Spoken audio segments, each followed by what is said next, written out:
చిత్తూరు జిల్లా పలమనేరులో చిల్లర నాణేలతో ద్విచక్ర వాహనం కొనుగోలు చేశారు ఓ పూజారి. బైరెడ్డిపల్లి మండలానికి చెందిన మురళీధర్ స్థానికంగా ఓ ఆలయంలో పూజారిగా పనిచేస్తున్నారు.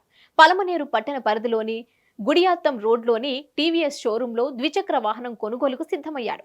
అప్పటి వరకు అంతా బాగున్నా బిల్లు కట్టే సమయానికి ₹1 నుండి ₹10 నాణేల బిల్లలను గోనె సంచిలో పోసుకుని వచ్చి 3 మూటల్లో ₹1,00,000 నగదును తీసుకొచ్చి వెళ్లాడు. ఆ దృశ్యాన్ని చూసిన షాప్ యజమాని ఒక్కసారిగా బిత్తరపోయాడు.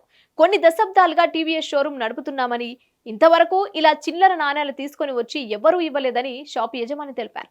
సుమారు 3 గంటల పాటు చిల్లర నాణేలను షాప్ సిబ్బంది లెక్కించారు. అనంతరం అర్చకుడికి ద్విచక్ర వాహనాన్ని అందించారు.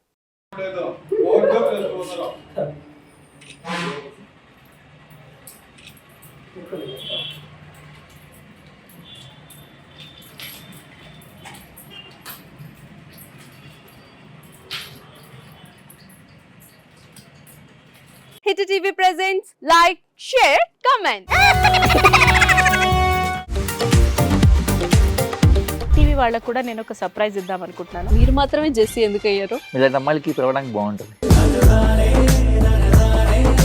చందు సాయికి like you and have a జనాలకి ఒక పేరు నచ్చిందంటే దీనికి ఒక ప్రాసెస్ ఉంటుంది.